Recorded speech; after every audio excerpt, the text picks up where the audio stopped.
ल है good morning सबैजनालाई। र आज चाहिँ मुला रोपाइको कार्यक्रम हुँदैछ। यहाँ ड्याङ हानै हुँदैछ, मुला रोपाइ हुँदैछ भट्टाभट हो। यहाँनिर मुला रोपाइ हुँदैछ, अर्ग्यानिक एकदम अर्ग्यानिक ढङ्गमा हो। यसरी मुला रोपाइ हुँदैछ र अब यो कस्तो हुने हो, अलिकति ढिलो चाहिँ भयो। हाम्रो यहाँ दाजु आज खेता लाउनु भएको छ, हाम्रो माल दाजु। र माल दाजुले मजाले ड्याङ हान्नु एकदमै माहिर हुनुहुन्छ है। र हाम्रो यहाँ शिवम पनि आइपुगेको छ। अनि हजुर हजुर एज यहाँ माइला दाजुको एज कति भयो दाजु? यता हेर्नुहोस् त, कति पुग्नु भयो तपाईँले? 60 ए 63 वर्षको हुनुहुन्छ उहाँ। तर हामीले काम गर्नु भ्याइँदैन यहाँ दाजुलाई चाहिँ हो। बिचरा एकदमै फुर्सद हुनुहुन्छ, फुर्तिलो हुनुहुन्छ उहाँ चाहिँ।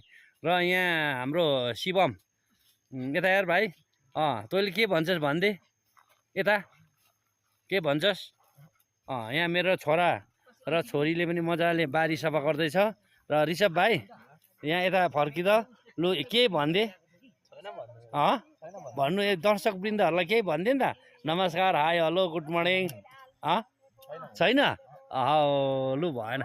र हाम्रो यो अस्ति नै बनाएको ग्रिन हाउस हो, यहाँ बारी छ होइन।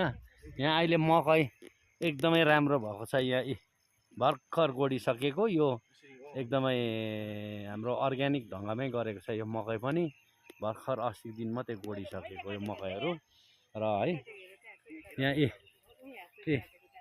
कस्तो राम्रो काटेको छु मैले भन्दैछ।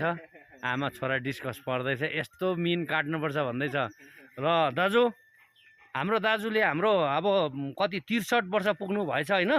र पनि यहाँनिर हेर्नु, तपाईँले यस्तो डरलाग्दो तरिकाले तपाईँले यहाँनिर खट्नु हुँदैछ। हामी सकेको छौँ तपाईँसँग काम गर्नु होइन। र केही भनिदिनुहोस् न यता फर्केर। तपाईँको आँखा अपरेसन भएको हो, हेर्नुहोस् त यता, हेर्नुहोस् त आँखा अपरेसन भएको, केही भनिदिनुहोस् न तपाईँले।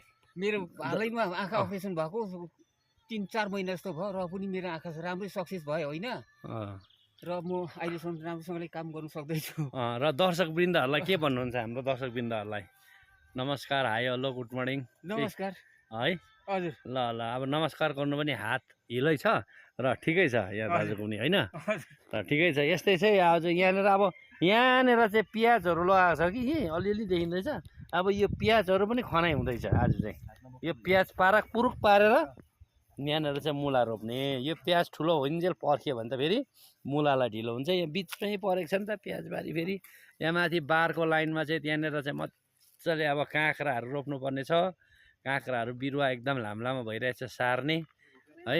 र इस्कुसको झ्याङहरू यस्तो भइरहेछ। मेरो गाईको बाछाको गोठ हो यो है। हाम्रो घरहरू यो हाम्रो घरहरू है। र यो हट हाउस। र शिवम के लगेको? काकी चेपेर घाँस लगेको, राम्रो लगाएर लानुपर्छ नि त हौ भाइ। ल र यति है आज चाहिँ। भन्दा पनि अहिले हेर्दै जानुहोस् तपाईँहरू के कसो हुन्छ है। र काम गर्दैछौँ, आजको दिनले पनि साथ दिएको छ। हुन्छ है साथी हो, आजको यो मुला रोप्ने कार्यक्रम पनि सिद्धियो। अनि यहाँनिर हामीले काँक्राको दल पनि राखेको थियो। र यो काँक्रालाई पनि यहाँनिर हामीले सारिरहेछौँ। अब यसलाई थाङ्ग्रा दिने, थाङ्ग्रा रेडी, काटकुट गरेर पनि रेडी गरेर राखेछौँ यहाँनिर है। यो थाङ्ग्रा लगाइदिने। अब यो थाङ्ग्रा लगाएर चाहिँ अनि आजको कार्यक्रम यहीँ शेष हुन्छ है। धन्यवाद।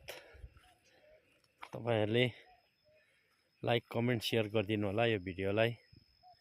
अनि भोलि पर्सि यहाँनिर फलेको अर्ग्यानिक मुलाहरू अनि यो काँक्राहरूको पनि अवश्य भिडियो गरेर तपाईँहरू समक्ष ल्याउनेछु। धन्यवाद। आजलाई यति।